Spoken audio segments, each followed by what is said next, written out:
11. Thank you.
service at the First Church in Boston, a Unitarian Universalist congregation in the Back Bay. First Church offers this broadcast live every Sunday from 11 a.m. to noon here at 88.9 FM WERS.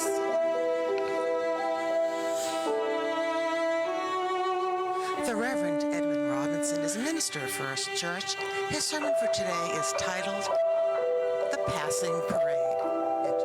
January 2nd, 2022.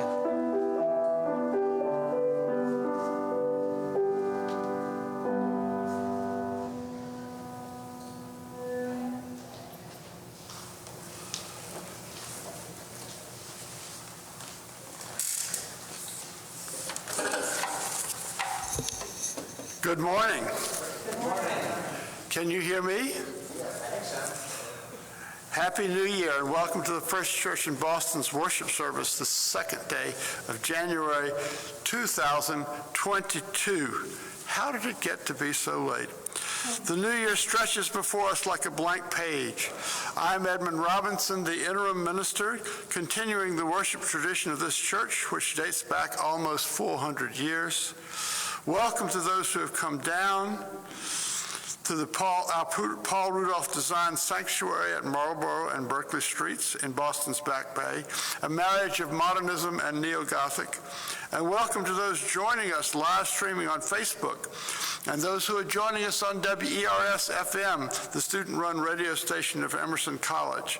We hope those joining off the premises will find the time to visit us in person some Sunday in the future. And thank Daniel and Gigi for that wonderful, beautiful introduction. It's proving again that old saying from the TV commercials in the 50s, there's always room for cello.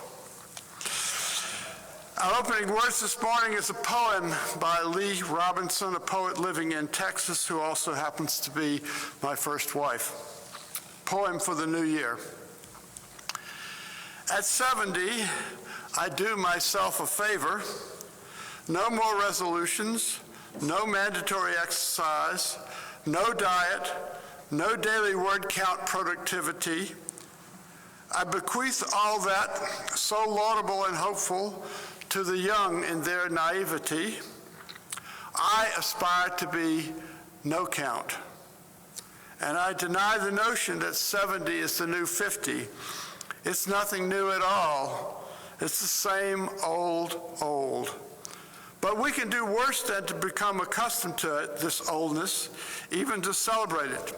So here's a toast to me, to you, to us, to our funny hats, to our rolls of fat, our built-in intestinal bubbly and noisemakers, to retiring at 11 Central Time when the ball drops in Times Square, a well-earned reprieve, a good sleep, old dreams before an unreformed new year. Our opening hymn is number 58. You're welcome to follow along as usual in your hymn books, and I believe Noel is going to give us a vocal rendition. Ring Out Wild Bells, words by Tennyson.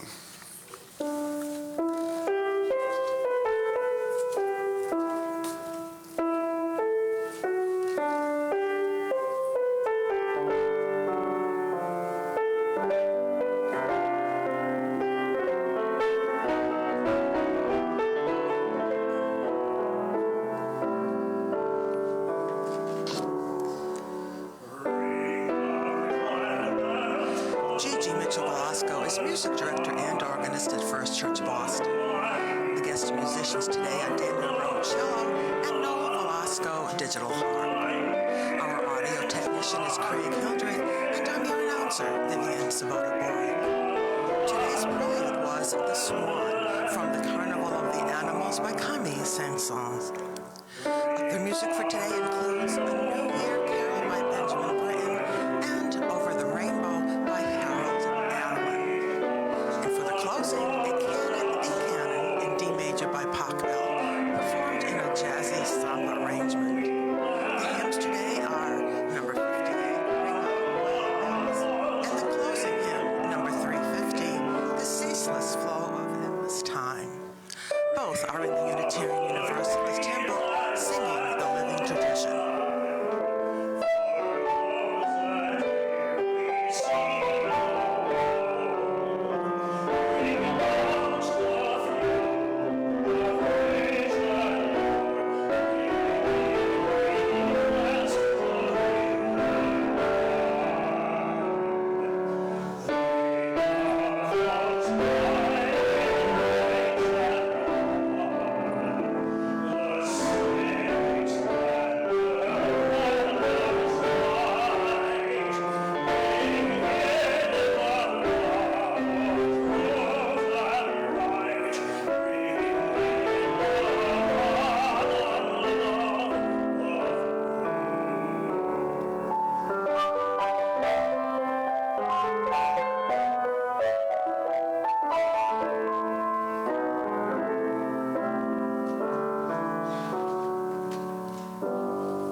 I'm told that this mic, is it working now? No. Is it working now? Neither one. Was that a yes or no? Not sure. We can still hear you. No, now the red light is on. Alas. But you can still hear me. Good. We'll move on to the chalice lighting. You are the light of the world. A city built on a hill cannot be hid. No one, after lighting a lamp, puts it under the bushel basket, but on the lampstand, and it gives light to all in the house. In the same way, let your light shine before others.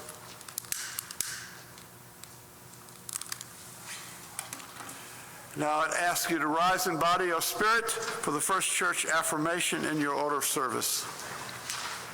Love is the spirit of this church, and service is its law. This is our great covenant, to dwell together in peace. to seek the truth in love, and to help one another. Thank you. Please be seated. And fortunately, if we've got microphone problems, the two announcements I have to give you are both in your order of service in full text.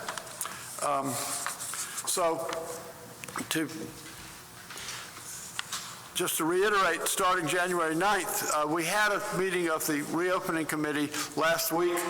Oh, there, better. Now I can avoid blasting you out. Starting January 9th, there will be new COVID safety protocols in place at First Church in Boston. As you may know, a lot of our fellow churches are going back to virtual services. The reopening committee has not made that decision yet, but we are putting in new protocols. RSVP is the system. So with everyone's safety in mind, the Reopen Committee requests anyone attending a worship service beginning on January 9th to sign up in advance. The system will begin next week on January 9th. To sign up, we will be using a software program called RSVP Church. To attend an upcoming worship service, you will follow the link which is in your order of service to access it. Greeters will work with any visitors to sign them in if they arrive at church without having RSVP'd. The software is free and is being used by other UU congregations to allow for contact tracing in case of a positive COVID test. So that's the whole point of this, is so that we can go back and contact trace anyone who might have taken a COVID exposure from attending this church. No one is going to be turned away at the door. The RSVP allows us to have the names automatically without collecting them in advance. And this is important, if any member of the congregation tests positive has attended a worship service, the First Church requests that they notify the office. And you can email the office by clicking on a link that's in there.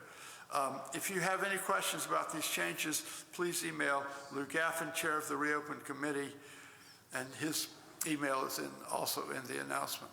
So that's where we stand with respect to reopening. We certainly hope to get through without any further exposures, but we don't have everything under our own control. The second is a happier note, and that is in light of the fact that we've been through a Christmas season and a holiday season, I want to throw a little party. I don't have a parsonage to do it in, but I do have Zoom. So I'm going to do a little gathering on Wednesday from 5 to 6:30. The address is in your order of service, and I would love to have you come up, whether you have anything particular to say or not. And I don't know whether we'll get into any particular topics or just simply say hello to everybody and be glad that we made it through this year. So, our responsive reading is number 544.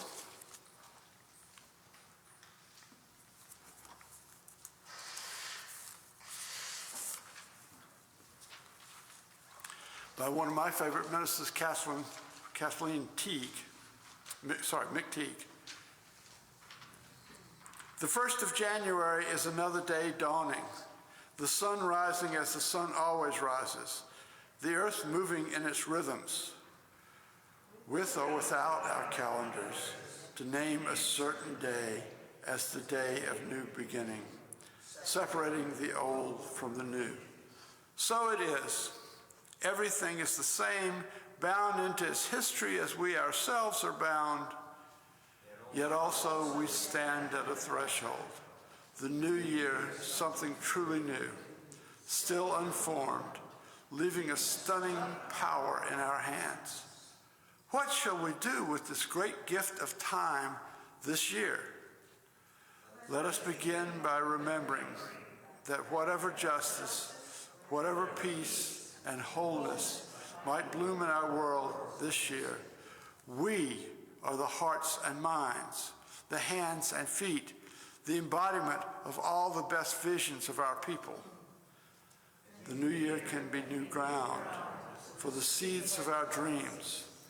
Let us take the step forward together onto new grounds, planning our dreams well, faithfully, and in joy. Now I invite you into a time of meditation. I invite you to rest comfortably in your seats, to stretch out what needs to be stretched. Maybe try to put your shoulders in your ears and let them drop. Do it again. And most importantly, relax your mind.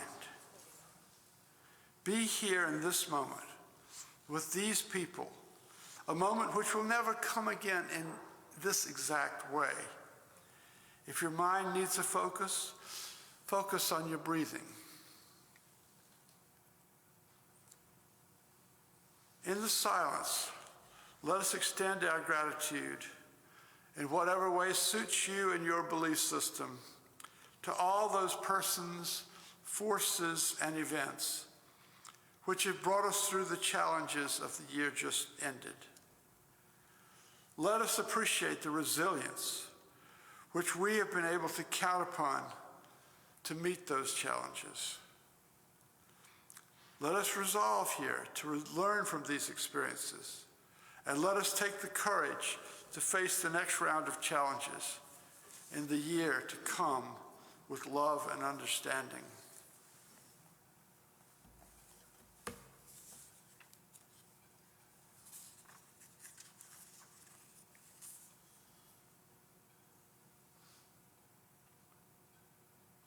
God, lover of us all, most Holy One, help us to respond to you, to create what you want for us here on earth. Give us today enough for our needs. Forgive our weak and deliberate offenses, just as we must forgive others when they hurt us. Help us to resist evil and to do what is good, for we're yours, endowed with your power to make our world whole. Amen.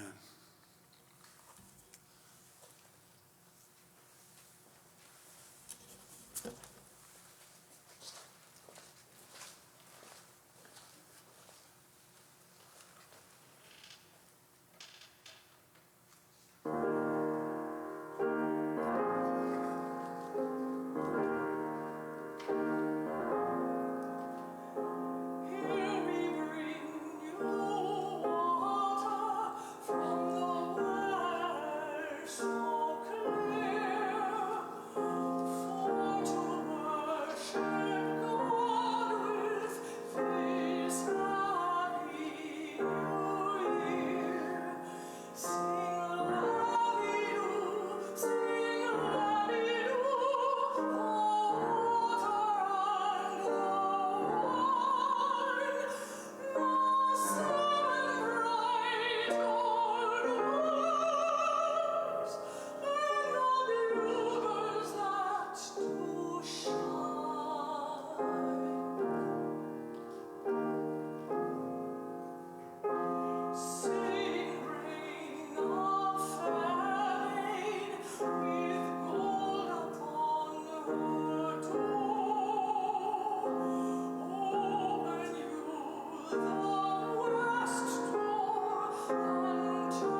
You are listening to the worship service of First Church in Boston, Unitarian Universalist, on the radio broadcast of WERS 88.9 FM at Emerson College. Our sermon reading, if you take your mind back almost a year to the inauguration of President Biden, you may remember there was a new poetic voice part of that inauguration, Amanda Gorman, really a brilliant meteor, and she's continued to produce some amazing work. Here's her New Year's Day, a New Day lyric by Amanda Gorman. May this be the day we come together. Mourning, we come to mend. Withered, we come to weather. Torn, we come to tend. Battered, we come to better.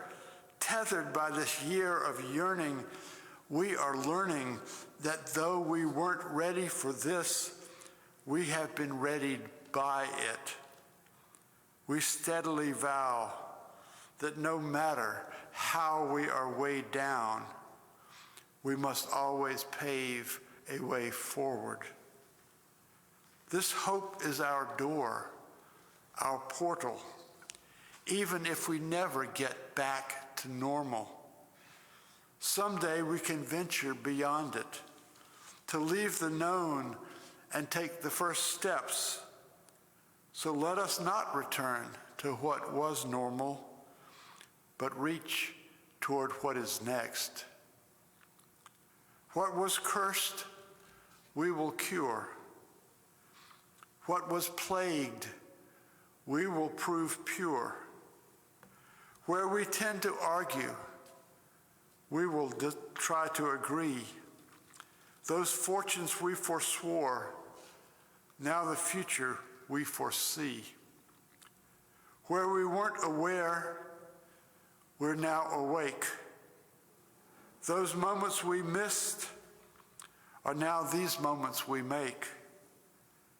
The moments we meet, and our hearts, once altogether beaten, now altogether beat. Come, look up with kindness yet, for even solace can be sourced from sorrow. We remember not just for the sake of yesterday, but to take on tomorrow. We heed this old spirit in a new day's lyric. In our hearts we hear it. For auld lang syne, my dear, for auld lang syne. Be bold, sang time this year. Be bold, sang time. For when you honor yesterday, tomorrow ye will find. Know what we fought need not be forgot, nor for none. It defines us, binds us as one. Come over, join this day just begun. For wherever we come together, we will forever overcome.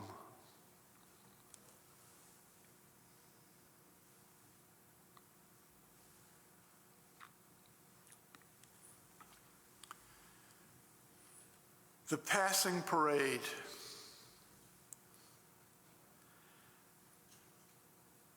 Lee Robinson, my former wife, wrote, "I deny the notion that 70 is the new 50. It's nothing new at all. It's the same old. But we can do worse than to become accustomed to it, this oldness, even celebrate it." New Year's has always been considered a celebration. But what do you do when the year ends without resolving the crises set in motion in that old year, and the scary stuff looms larger than the hopeful stuff? How to celebrate when the virus that has plagued us since early 2020 is coming on stronger than ever, and it looks like we might have to crawl back into our isolation cells?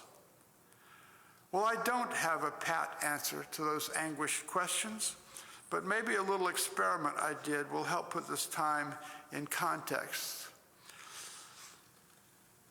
Through the magic of Facebook, I took a thoroughly unscientific stroll through the last decade's worth of my New Year's postings and preachings, and discovered that when New Year's Eve rolled around for most years of the past 12, it has looked like a scary time in the year ahead. For many individually, for the nation, the community, and Unitarian Universalism. Just one example will drive home my point. At this time in 2017, Donald Trump had just been elected president. But I also thought maybe it would help if we look at life as a parade. In choosing the title, I was inspired by a blog entry from my dear pal Hal, one of my favorite relatives, a word junkie like me, who writes essays that often lay out our situation in an original and deep way. Hal has been struggling with Parkinson's disease for several years now, and his creative way to cope with it is to write about it, primarily to help him understand it, but also so that those of us who don't have that particular affliction can know what it feels like from the inside.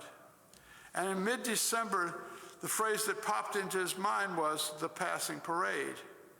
That struck me as a good description of what some of us might be feeling at this weird and yet familiar time of changeover from one year to the next. Hal describes how the phrase came to him this way, quote, "Lately I've been spending a lot of time with a phrase. I watched it go from a mysterious, 'You again?' visitor to a valued bucker-upper, guiding me from the boggy ground of self-pity to a craggy, climbable landscape. Then back to the bog, but this time in the company of a familiar ally. Can a couple of words do that? They might if the power is mutual, with the electricity flowing from the phrase to the user and from the user to the phrase. In other words, it's the old formula, part collaboration, part suspension of disbelief," unquote. Now that, ladies and gentlemen, is a masterly way of looking on the sunny side. Collaborate with the doleful reality you face, but also believe in wonder and suspend your disbelief. The passing parade, he's saying, is useful in invoking the excitement, the sensory overload of a street parade. There will be music and bright colors, and probably the smell of delicious food and lots of people around. And if you want to see the phrase as your friend, it will bring back those happy memories. And if you want to see it as your foe, it will remind you of your loss. That is all the good things you can't experience in this time. Now, Hal is a baseball addict, and he watched the whole World Series this fall, even though his favorite teams weren't playing in it. When the last game had been played, all Hal could find to satisfy his baseball lust was an old shoebox full of baseball cards he had started collecting in the 1950s. He wrote, "The disappearance of baseball this fall was expected, of course. It was the usual migration of teams southward to warmer regions, mimicking the exodus of buntings, tanagers, thrushes, and orioles. Yet I couldn't help seeing it as another instance of things falling out of currency, the vanishing act of aging, abilities and goals forsaken, energy declined, and one particular item on a Parkinson's questionnaire gaining new relevance. Quote, 'Are you spending less time doing activities that gave you pleasure?' Unquote, or words to that effect. All these ghosts and runaways needed a larger frame of reference to put them in a homier context. Through some connection I couldn't retrace, the phrase that came to mind was the passing parade." Now, Hal is just as old as I am, And he goes on to look up some examples from the 1950s of newsreels and TV shows with the word parade in them. But what it invoked for me were the real parades that were an annual event in my hometown on the weekend after Thanksgiving. Before I lost the edge of my childhood sense of wonder, I was swept up to the pageantry of these annual events. They would feature beauty queens, marching bands, a variety of civic clubs, usually a well-known TV personality, and the parade always ended with Santa Claus. I liked the idea of people performing right on the streets where cars normally drove. And I envied the people who had connections to get them into one of the marching groups. In 1953, a white liberal Methodist minister named Wallace Hamilton published an essay on what he called the drum major instinct. The drum major instinct. The tendency of some personalities to seek the limelight. Most of us have a bit of this in our personality, and when we go to parades, there's a little envy of the people who are getting all the attention. My suspicion is that it doesn't take all that much talent to be a drum major, because the band is going to keep rhythm by marching no matter what the drum major does. But I've never been in a marching band, so I don't really know. I do know that in 1968, Dr. Martin Luther King Jr. picked up the Reverend Hamilton's theme of the drum major in a famous speech. He said that the drum major instinct did not really clash with the teachings of Jesus, because one can be a leader not just to grab everyone's attention, but to lead a march to a better world. Of course, King was then the leading figure in the civil rights movement, and we know that he didn't get to that point by being a shrinking violet. But in his speech, he took on the lust for recognition, the will to power, the imperative to be the best, and he charged that many of the evils of the world between races, between nations, and between religions had their roots in this syndrome. Yet at the end of his speech, Dr. King started ruminating about his own death, which ironically was only 2 months away. And he said his Nobel Peace Prize and the hundreds of awards he had been given didn't matter in the long run. In words echoing a famous passage in Isaiah, he talked about what he would want said about him in his eulogy. Quote, "I'd like somebody to mention that day that Martin Luther King Jr. tried to give his life serving others. I'd like for someone to say that day that Martin Luther King Jr. tried to love somebody. I want you to say that day that I tried to be right on the war question. I want you to be able to say that day that I did try to feed the hungry. And I want you to be able to say that day that I did try in my life to clothe those who were naked. I want you to say on that day that I did try in my life to visit those who were in prison. I want you to say that I tried to love and serve humanity. Yes, if you want to say that I was a drum major, say that I was a drum major for justice. Say that I was a drum major for peace. I was a drum major for righteousness. And all the other shallow things will not matter." End quote. Now here in that figure, Dr. King gives us a powerful religious use for a parade metaphor. The parade moves people literally and it moves them emotionally, and the drum major marches at the front and becomes a visual focus. The drum major isn't making the parade move, but appears to be. Now, I would love to tell you that I was a drum major, but it would be what they used to call alternative facts. I did not get to be a drum major myself, but I did get to be the center of attention briefly in the Columbia SC parade in about the year 1962. I prevailed on my parents at my birthday that summer to buy me a unicycle. And by the fall, I could ride it pretty well for several blocks before I would come down. It was a pretty wobbly experience. So I was able to enter the parade not as part of a group, but as sort of a sideshow of one. One thing I learned in that experience is that unicycles don't coast. so you have to pedal every foot that you cover. I was quite sore in the legs by the time we had covered the 5-mile parade route. Let me mention also 2 very different parades I was involved in. In 1994, I was on the national board of the American Civil Liberties Union, ACLU, at the point where pride parades were just taking off, and the board meeting in New York City adjourned for several hours so we could all join in a parade which marked the 25th anniversary of the Stonewall Rebellion, a key event in the history of the movement for GLBTQ rights. There were actually 2 parades going on at the same time because some of the groups wanted to appear tame and appealing to the middle class, and others wanted to be a bit outrageous. I wanted to sample something of both ends of the spectrum, so I bought a pair of rollerblades, and I zipped between the 2 parades all afternoon. It was a good way to take in a whole bunch of parade in a short time, and it gave those of us on the ACLU board a first-hand experience of First Amendment implications of cultural display.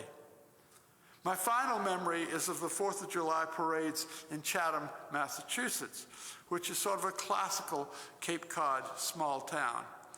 But it's close enough to Boston that for an event like the 4th, bunches of people from the larger metro area will show up. I was in the all-worn-out jug band, which in those days always had a float in the parade. The route was about 2 miles, and in the course of the 2 hours it took to drive it, we would play the same 5 numbers over and over again. But you could see in the crowd people that you knew and wave to them, and it was a real sensory rush to see 5,000 or so people all crowded onto Main Street. A parade can be an intense experience. What is the point of a parade? It is usually celebrating something. It may be celebrating a single thing, like a military or sports victory, or it may celebrate the same thing every year, such as the Rose Bowl Parade in Pasadena or the Mummers Parade in Philadelphia, both at New Year's. Our word parade comes from a Latin word which means prepare or furnish, through a French word which means a showing. The French word has more than a whiff of pomposity about it.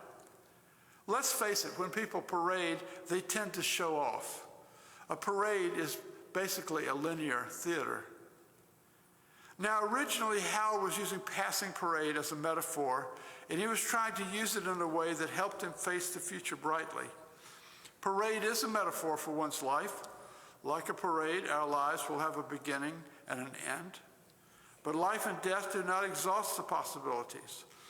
Time moves in only one direction, like a parade. But unlike a parade, our lives play out on a stage which is constantly changing. And how it has changed in the last 2 years. The coronavirus is novel, but humanity has seen plagues before, and some people in each plague year have managed, through cleverness or luck, to avoid dying. We humans have the ability to adapt. That is what we are doing. Darwin shows the way.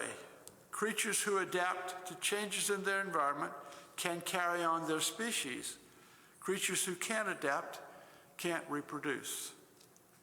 Hal, after turning the metaphor of the passing parade this way and that, realizes that he has been trying to use it for solace against the losses that he has experienced. Quote, early in my acquaintance with this magic phrase that had no magic of its own, I was getting tired of tallying my various losses. In need of a more positive attitude, I wrote, you can only bemoan your deficits for so long before you begin to wonder if you're missing an opportunity to feel bullish about yourself. Let me get that sentence again. This is what he's writing to himself. You can only bemoan your deficits for so long before you begin to wonder if you're missing an opportunity to feel bullish about yourself. It was after that, I think, that I began to see the passing parade not just as a solace, but as an agency of change, an enabler, and even a collaborator, unquote. I think this is why I was interested in the phrase as well, to ask, can we enlist the passing parade in an effort to buck up our courage to face the road ahead? The parade will be over, yes, but we will live another day, and the display of community represented by that parade will remind us that we are not living for ourselves alone.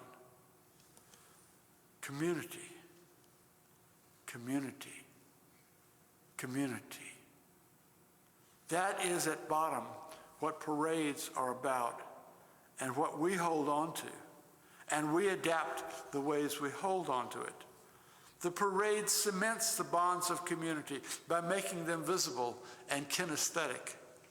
And so it is a good thing that we are learning how to throw parades without being present with each other. For example, as I said earlier, I'm throwing a party on Zoom this week just to get people together to chat. Let's adapt. Let's think of ways we can strengthen the connections at this church, whether or not we have to go back to virtual services. Could we have a phone-a-thon to reach out to people we haven't seen this fall?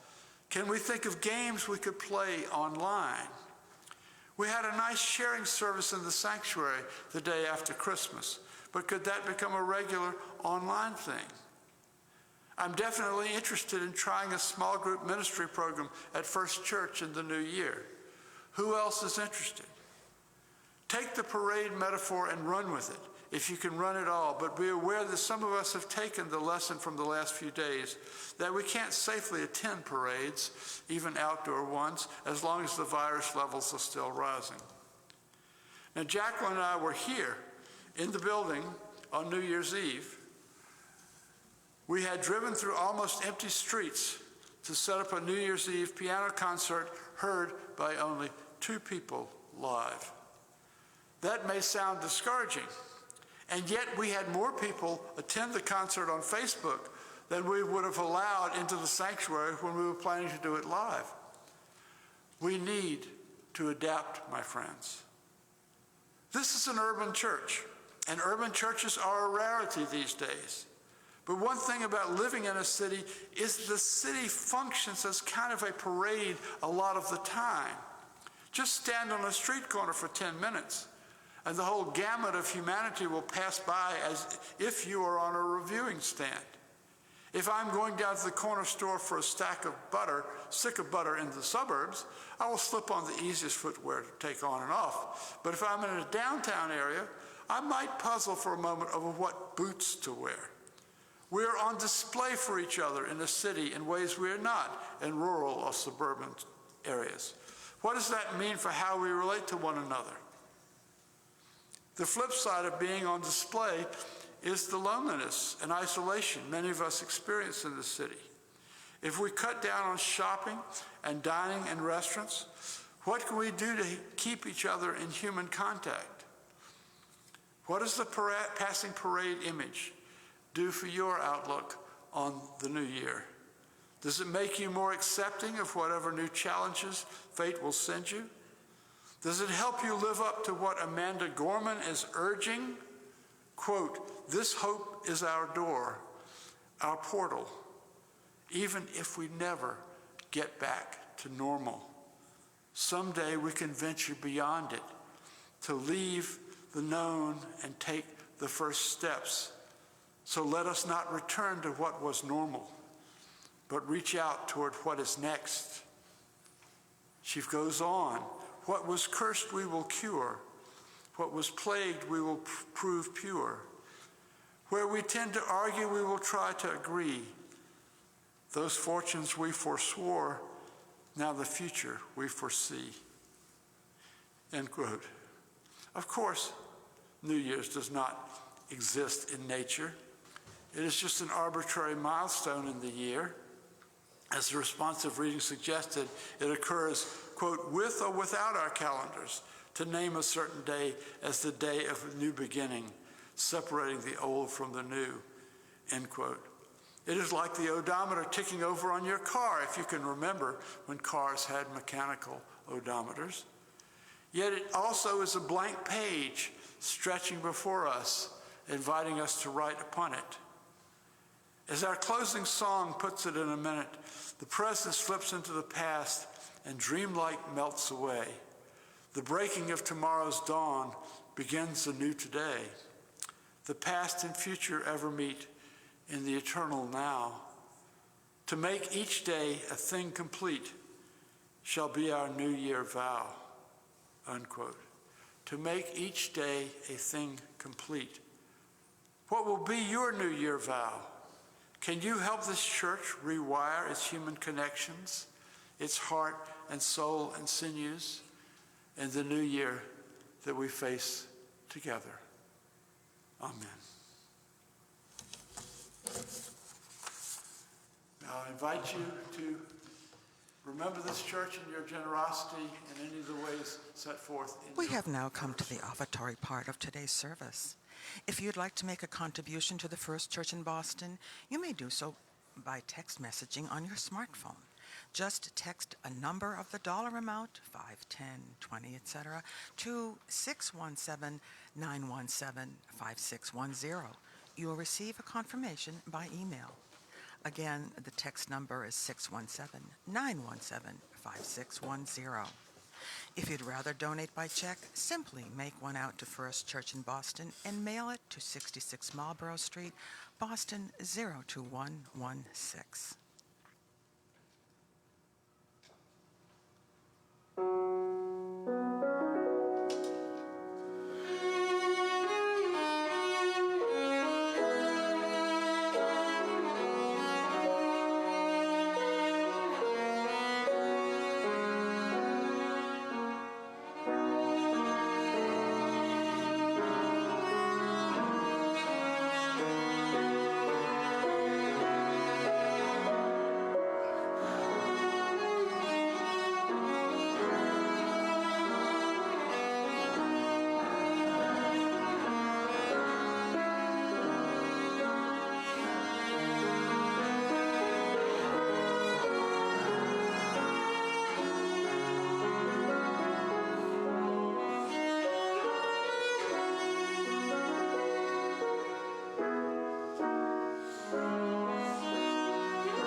Thank you for that beautiful music. I invite you to join me in extinguishing the chalice with the words in your order of service. We extinguish this flame, but not the light of truth, the warmth of community, or the joys of commitment. These we carry in our hearts until we are together again. Our closing hymn is number 350.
Come over, join this day just begun, for wherever we come together, we will forever overcome. Amen. Blessed be. Happy New Year. The postlude for today's service will be the Canon in D major by Johann Pachelbel. Here, it's performed by Gigi Mitchell-Velasco in C major, arranged as a jazzy samba.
been listening to the weekly Sunday worship service of the First Church in Boston, Unitarian Universalist, located in the Back Bay at 66 Marlborough Street in the corner of Berkeley.